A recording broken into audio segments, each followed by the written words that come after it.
At 9:37 p.m., the message came through, casual, almost careless. "I'll be staying at David's tonight. Don't wait up." I stared at the screen, my pulse steady. I typed back only one line, "Thanks for letting me know." She never saw the storm move in behind those words. I met Claire 12 years ago. A bookstore, a coffee stain, a laugh that felt too genuine to ignore. She was warmth, curiosity, and unguarded trust.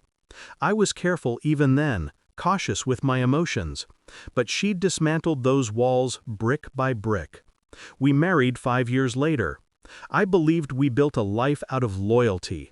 Shared holidays, whispered promises in the dark, even the little routines, the morning coffee, the kiss before leaving for work, that made the ordinary sacred.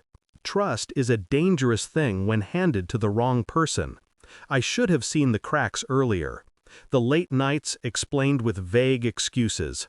The phone that flipped screen down when I entered the room. The sudden bursts of laughter at messages I wasn't meant to see. But betrayal doesn't shout, it whispers. Then came David, my so-called friend. He lingered at our house more often than necessary. A drink here, a casual chat there. His eyes always lingered a second too long on her, and her smile, it was never the one she gave me. Still, I played the fool, until her text stripped away the last of my denial. I didn't rage. Rage is loud, messy, destructive. I chose silence. Silence gives you control. At 10 p.m. I opened her closet. Every dress, every blouse, every pair of shoes, folded, boxed, taped shut. I labeled them neatly, "Property of Claire." Then I loaded the boxes into my car. By midnight, I was at David's door. No knock, no explanation. Just the weight of her life left neatly on his porch. A gift, a warning, a truth she would not be able to hide when she arrived. At 3:12 a.m., my phone rang, her name on the screen. I let it buzz twice before answering. Her voice shook. "Where are my clothes? Why are they here? What did you do?" I smiled into the dark. "I just thought it would be easier for you. No need to sneak back and forth. You're his problem now." Silence.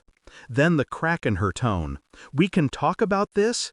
"No," I cut in, calm as ice. "You made your choice. I'm simply respecting it." The next morning I moved methodically. Bank accounts, separated. Joint credit cards, closed. House deed, shifted to my name alone. She signed that over last year when she trusted me with the refinancing paperwork. She never bothered reading the fine print. By noon, I'd contacted an attorney. Divorce papers drawn up with precision. Grounds, adultery. Proof, her own text message, preserved and time-stamped. I wasn't cruel. I didn't scream. I didn't chase. I just removed her from every corner of my life with surgical precision. When she came back 2 days later, she found the locks changed. She pounded the door, her voice breaking between anger and desperation. "Open the door! We can fix this!" I stood on the other side, listening. The same walls that once echoed with laughter now absorbed her pleas like they were nothing more than noise. Finally, I opened. Just a crack. Enough for her to see me. "Fix?" I said softly. "Tell me, Claire, was it when you stayed at his house? When you sent that text? Or when you thought I was too blind to notice?" Her eyes searched mine for weakness, but there was none left to find. David stood behind her then, awkward, guilt painted on his face. He thought this was a battle he could survive. I let him believe it, just long enough to watch the weight of responsibility crush him. "You'll take care of her, won't you, David?" I asked, calm, direct. The question lodged in his throat like a blade. He knew the truth, what she was capable of. He looked at her, then at me, and I saw regret bloom in his eyes. I closed the door. Final. Permanent. Weeks passed.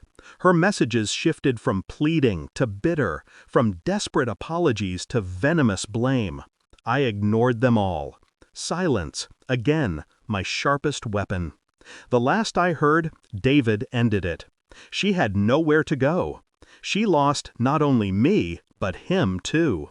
Friends withdrew, reputation tarnished, all by her own doing, exposed by a single text and a man who refused to play the fool. And me?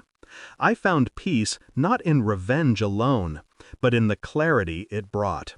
Betrayal taught me the cost of misplaced trust, but it also taught me the power of restraint. I didn't need to scream. I didn't destroy. I just needed to let her fall into the pit she dug. All I